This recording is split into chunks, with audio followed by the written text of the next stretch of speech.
दोस्तों नमस्कार, मैं हूं आलोक पाठक और आप देख रहे हैं खबर दस्तक।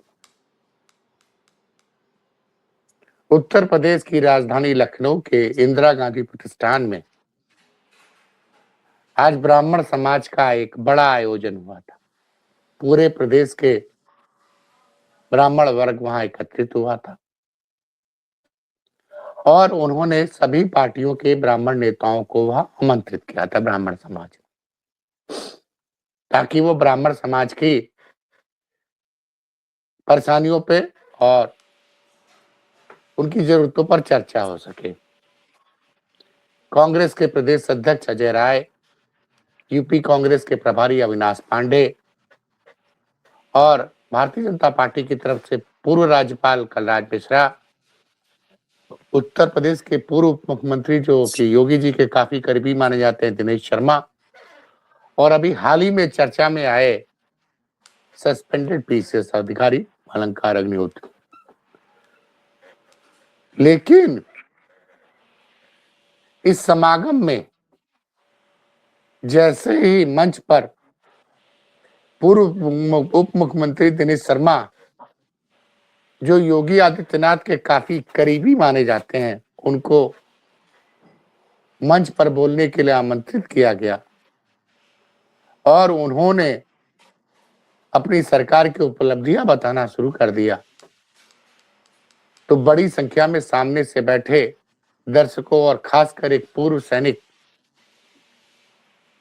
द्वारा उनका जबरदस्त विरोध किया गया कि आप यहाँ राजनीति न करिए, अपने सरकार की उपलब्धियां ना बनाइए, आप यूजीसी पर बोलिए। इतना हंगामा मचा कि दिनेश शर्मा को अपना भाषण बीच में छोड़ के मंच पर जाके बैठ गए और उनका गला सूख गया, वो पानी पीने के लिए मजबूर हो गए। अब सोशल मीडिया का जमाना है, नोएडा के चैनल तो ये सब दिखाएंगे नहीं, क्योंकि उनको इसीलिए पैसा दिया जाता है कि आपको, लेकिन खबर पूरी तरह से वायरल हो गई सोशल मीडिया पे। विवेक पांडे जी, उत्तर प्रदेश में ब्राह्मणों की आबादी 10 से 11% है। अब चुनाव की घोषणा होने में लगभग सिर्फ 10 महीने का समय बाकी है और ऐसे में जिस समाज की आबादी 10 से 11% है, वो अपने मंचों पर अगर योगी के प्रिय भूतपूर्व उप मुख्यमंत्री दिनेश शर्मा को बोलने न दे, इससे तो बड़ा मतलब कि ब्राह्मण समाज योगी सरकार की उपलब्धि सुनने को तैयार ही नहीं है। देखिए सर, बहुत ही ज्वलंत विषय को आप लेकर के आए हैं, चूंकि ब्राह्मण इस समय उत्तर प्रदेश की राजनीति के साथ देश की राजनीति में धुरी का केंद्र बना हुआ है। और आज जो प्रबुद्ध सम्मेलन अब भाजपा आयोजित करने की बात कर रही है, ये कई जिलों में आयोजित होनी है, कई चरणों में आयोजित नहीं, करने की बात। देखिए, भाजपा का नहीं है, ब्राह्मण समाज का अपना है, इसका भाजपा से कोई लेना देना नहीं। जी, वो कहने के लिए ठीक है, आवरण और आडंबर कुछ भी ओढ़ लें, लेकिन मंच पे जो जिन नेताओं की का जमावड़ा और जो उपस्थिति है, वो कहीं ना कहीं डैमेज कंट्रोल करने वाली स्थिति की है। कारण कि भाजपा तो अब चाह कर भी नहीं कर सकती खुल करके। भाजपा ने स्वयं ब्राह्मणों की बैठक पे जो नोटिस जारी की थी, अब उसके बाद अगर भाजपा सीधे तौर पे ये काम करती है, तो कहीं ना कहीं भाजपा के लिए एक असहज स्थिति होती है उत्पन्न। लेकिन जो मंच पे लोग बैठे थे, जो विराजमान थे, और जो थोड़ा मीडिया और राजनीतिक गलियारों की चर्चाओं का विषय है, उसमें ये बात स्पष्ट है कि प्रबुद्ध सम्मेलन के नाम पर यह सम्मेलन आयोजित किया जाएगा। भाजपा के लोग इसमें बैकफुट होकर के फ्रंट फुट पे प्रयास करेंगे नैरेटिव सेट करने का, और ब्राह्मण समाज को पुनः एक संदेश देने का प्रयास किया जाएगा कि भाजपा के अंदर ही ब्राह्मणों का हित छुपा हुआ है, भाजपा के अंदर ही सवर्ण समाज का भविष्य छुपा हुआ है। अरे आप कैसी बात कर रहे हैं? जो योगी के करीबी उप मुख्यमंत्री हैं दिनेश शर्मा, दिन रात योगी चालीसा, मतलब मोदी चालीसा, दिल्ली रहेंगे तो मोदी जी का चालीसा का पाठ करते हैं, यूपी रहते हैं तो योगी जी का। उसके बाद बेचारे को उप मुख्यमंत्री के पद से हटा भी दिया गया। उत्तर प्रदेश में उनको सुनने को तैयार नहीं है। आप सोचिए नाराजगी कितनी है यूजीसी को लेके। उसका कारण है ना, उसका कारण है।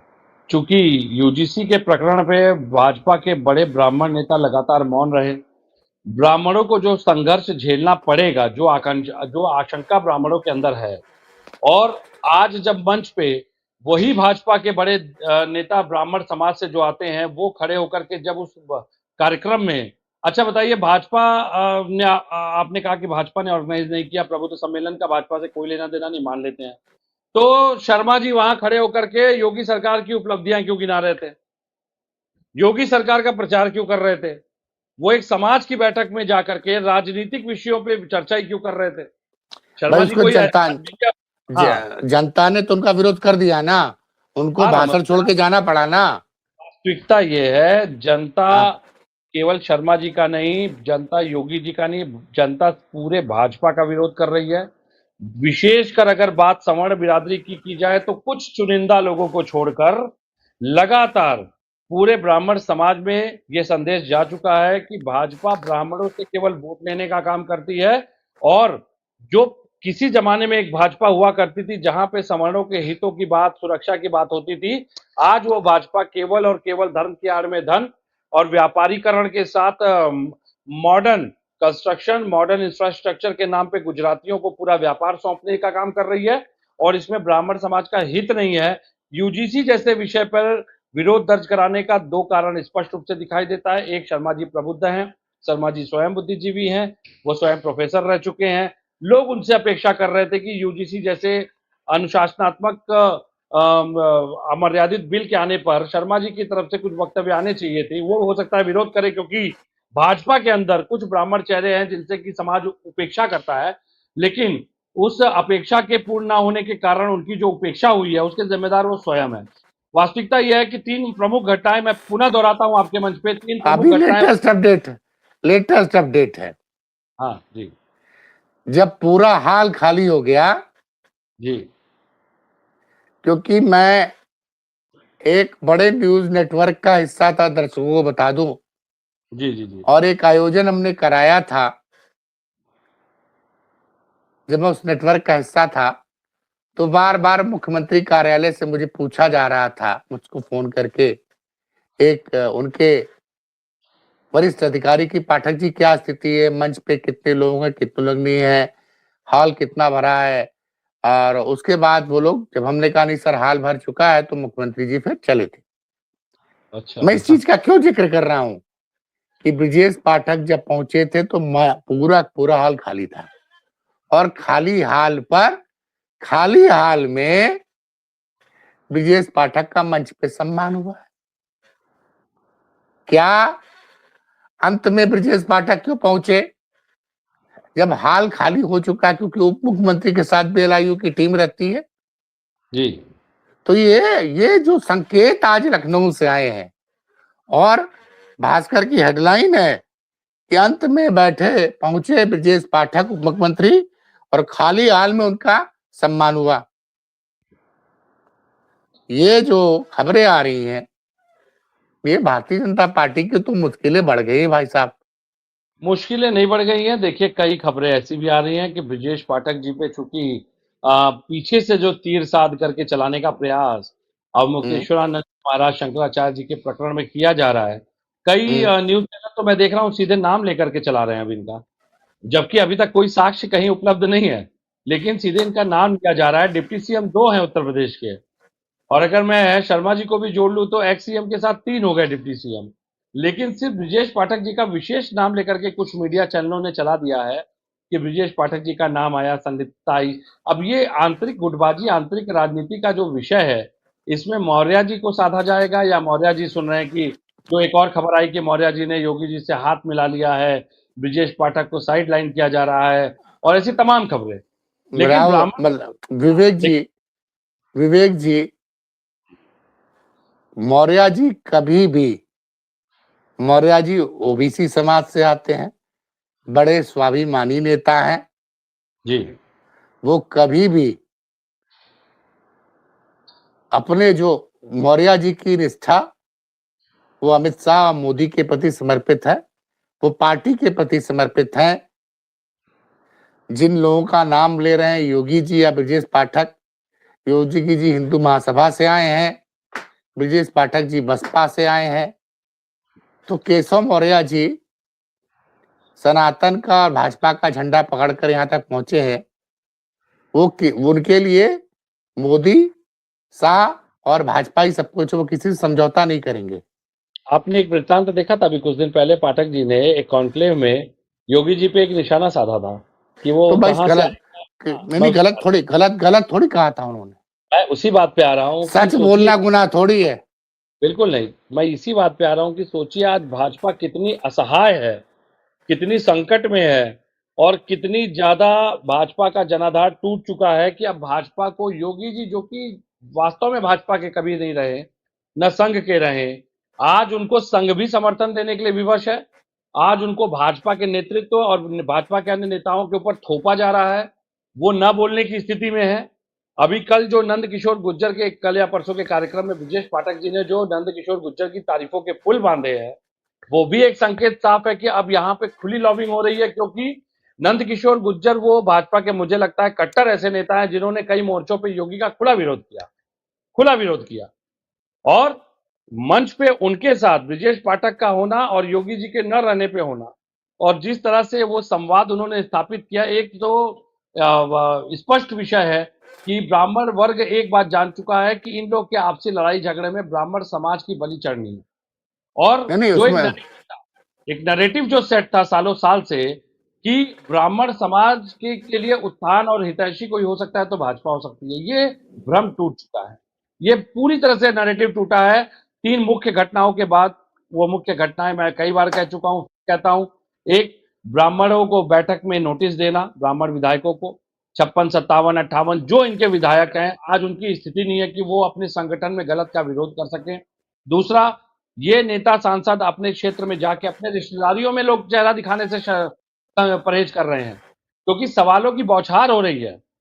यूजीसी आया, यूजीसी में जिस प्रकार से सवर्णों के एक तरफा उत्पीड़न की व्याख्या की गई है, जो ब्राह्मण संगठन कई मंच पे बोल रहे हैं, उस पर कोई भी भाजपा का ब्राह्मण नेता स्पष्टीकरण नहीं दे रहा, न वो कह रहा है, न उसका विरोध दर्ज करा रहा है, वो हाशिए पे चला गया। और तीसरा, आदिदेव जगत गुरु शंकराचार्य भगवान के ऊपर जो आक्षेप, जो कलंकित करने का प्रयास भाजपा के माध्यम से किया। भाजपा इसलिए कह रहा हूं क्योंकि कोई भी प्रशासनिक घटना अगर होगी तो उसकी जो रिपोर्टिंग होती है वो सीधे भाजपा के, क्योंकि वर्तमान में सत्ता में बैठे हैं, तो उस विभाग का नेतृत्व करता, चूंकि गृह विभाग योगी जी के पास है, तो गृह विभाग ने कोई भी कार्य किया होगा योगी जी के बिना अनुमति के तो करेगा नहीं। जैसे पूर्व में ये भाजपा के लोग कहते थे कि कोई घटना घटी लेकिन जिम्मेदार अखिलेश जी थे, तो आज योगी जी जिम्मेदार क्यों नहीं है? तो मैं पूछता हूं हर मंच पे, बिल्कुल योगी जी जिम्मेदार है, हर घटना के लिए जिम्मेदार है, जो शंकराचार्य अच्छा भगवान के हर कृत्य के जिम्मेदार है वो। अगर अखिलेश जी देखिए, जिम्मेदार थे हर घटना के, तो ये भी जिम्मेदार हैं। ये पैरामीटर तो बदल नहीं सकते ना, ये तो इन्होंने लोग का खुद का चलाया हुआ पैरामीटर है। और ये तीनों संदेश ब्राह्मणों को बहुत स्पष्ट है सर। ब्राह्मण देखिए बुद्धिजीवी वर्ग है, ब्राह्मण सबल होता है, प्रबल होता है, उसकी अवचेतना संचेतना जो होती है, मानसिक जो उसका उत्थान होता है, वो बहुत ही दूरदर्शिता से प्रेरित होता है। तो ब्राह्मण देख रहा है कि किस प्रकार से एक भाजपा हुआ करती थी कभी अटल जी के जमाने में, अटल जी के दौर में, लेकिन आज की भाजपा जो है 2 गुजरातियों की भाजपा है। और ब्राह्मण समझ चुका है कि ब्राह्मणों का हित अब भाजपा में नहीं है। इस भ्रम में अगर भाजपा जी रही है कि ब्राह्मण उसका कोर वोटर है, तो सोचिए आज ये स्थिति है कि अपने कोर वोटर को रिझाने के लिए प्रबुद्ध सम्मेलन के नाम पर सम्मेलन करके, भाजपा वाले भाजपा के नाम पे भी नहीं कर पा रहे हैं, ये स्थिति हो चुकी है। तो दूरी बना करके अगर सम्मेलन करना है तो दूरी हो जाए, ब्राह्मण वर्ग ये संदेश दे चुका है। अब लेकिन एक चीज और है, वहां पे जो अभी पीसीएस से सस्पेंड हुए हैं अलंकार अग्निहोत्री, उनको आयोजकों ने पहले भाषण देने से रोका, तो वहां पे जो उपस्थित जनता थी बहुत नाराज हो गई, तो मंच पे उनको भाषण देने के लिए बोला गया। लेकिन वो तो लगे कहने कि भारतीय जनता पार्टी सनातन की विरोधी है, और उन्होंने 7 पॉइंट बताए। और आलम ये था कि अग्निहोत्री जी जब हॉल से गए तो पूरा हाल ही खाली हो गया। उसका कारण है तो सर, उसका अब कारण है। ऐसी, देखिए मेरी बात सुनिए। जी अब जी उन्होंने भाषण में अलंकार अग्निहोत्री ने ये बताया कि अंबेडकर जी विरोधी थे सनातन के, और आप भी आप ऐसे कंडीशन में आप समाजवादी पार्टी के नेता हैं, तो अगर अलंकार अग्निहोत्री के साथ ब्राह्मण चले गए तो फिर आप भी तो ब्राह्मण वोट बैंक पर नजर लगाए हुए हैं। नहीं, देखिए यूजीसी पे हम्म, दो बातें। अलंकार अग्निहोत्री जी स्वयं ब्राह्मण रह करके पहली बात तो पीड़ित हुए। अलंकार अग्निहोत्री जी के साथ जिस तरह का कृत्य सरकार ने किया, उनकी आवाज को दबाने का, जो कि उसकी एक परंपरागत शैली रही है। अलंकार अग्निहोत्री जी ने जिस प्रकार से शंकराचार्य भगवान के विषय पे विरोध किया, बिल्कुल जायज बात है। अलंकार अग्निहोत्री जी ने एक राजनीतिक दल बनाया, उस राजनीतिक दल का नाम राम, प्रभु श्री राम से जुड़ा हुआ है सीधे सीधे। तो अब ये अगर ब्राह्मणों में, खास करके ब्राह्मणों का एक समूह जो कि भाजपा के किसी गैर राजनीतिक कार्यक्रम में बैठा है, दिखावे वाले गैर राजनीतिक कार्यक्रम में, और वहां पे अलंकार अग्निहोत्री नहीं, वहां पे विवेक पांडे भी अगर व्याख्यान देते तो वो भीड़ विवेक पांडे के साथ बाहर निकल जाती, क्योंकि भाजपाइयों को न लोग सुनने के मूड में है, न देखने के मूड में। वास्तविकता यही है कि भाजपा के एक एक ब्राह्मण नेता को जो उसकी असहज स्थिति है, वो उसके राजनीतिक भविष्य को हाशिए पे लेके जा रही है। भाजपा के जो ब्राह्मण नेता है वो केवल अपना हित साधने में लगे हैं, न कि समाज का हित। और ब्राह्मण समाज में एक संदेश बहुत स्पष्ट है, जहां ब्राह्मणों को सम्मान मिलेगा वहां ब्राह्मण जाएगा। परशुराम जयंती बंद करके योगी आदित्यनाथ ने सबसे पहला संदेश ब्राह्मणों को दे दिया था, ब्राह्मण को उसी दिन समझ जाना चाहिए था। लेकिन चूंकि ब्राह्मण भावनात्मक रूप से जुड़ता है, जब जुड़ता है तो इसी वजह से थोड़ा समझने में समय लग गया। लेकिन यूजीसी के बाद वो अंतिम कील भी ठोक दी ब्राह्मणों ने, और अब भाजपा का जनाधार और भाजपा का कोर वोटर जो कभी कहा जाता था ब्राह्मण, वो भाजपा से दूर है। लेकिन यूजीसी पे आप लोग की क्या राय है भाई?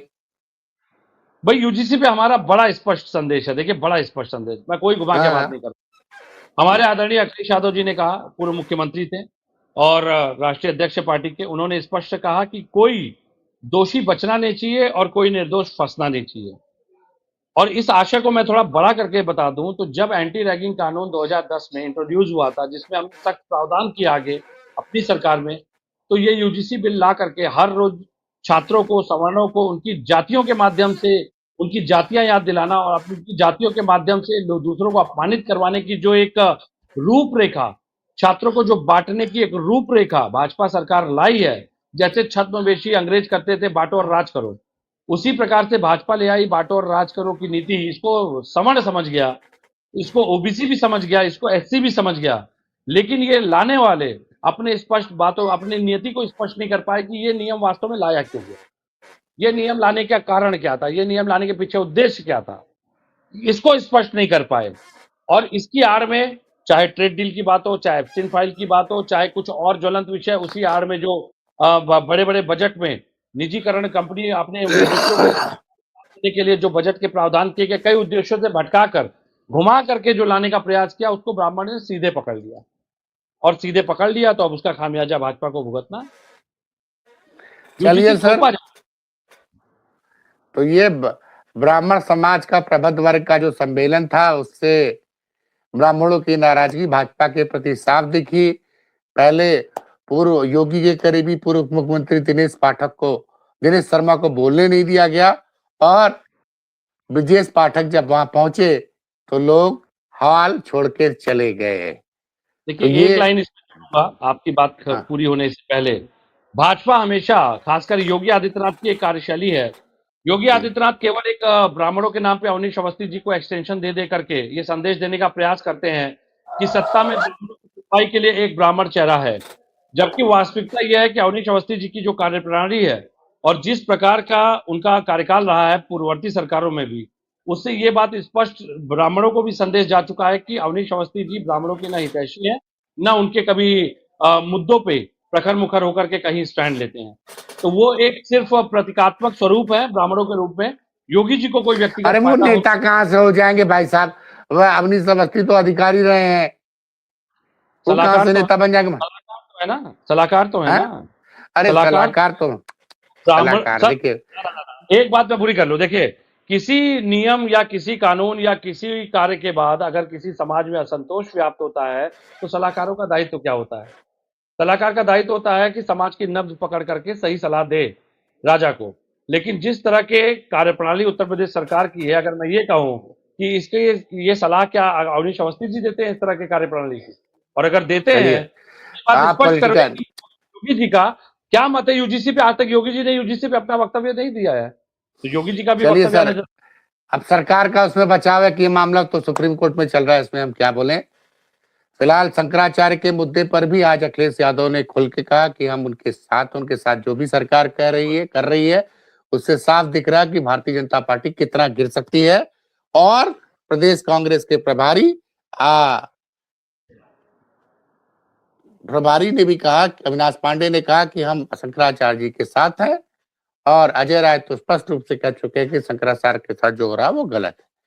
तो फिलहाल बड़ी खबर यही है कि ब्राह्मण समाज के सम्मेलन में उत्तर प्रदेश में योगी के करीबी उप मुख्यमंत्री को बोलने नहीं दिया गया, पूर्व उप मुख्यमंत्री को। और दूसरी बात, जब ब्रजेश पाठक हॉल में पहुंचे तो हॉल लगभग खाली हो गया। अब हमारे साथ इस चर्चा में विवेक पांडे जी मुंबई से जुड़े, इसके लिए बहुत बहुत धन्यवाद।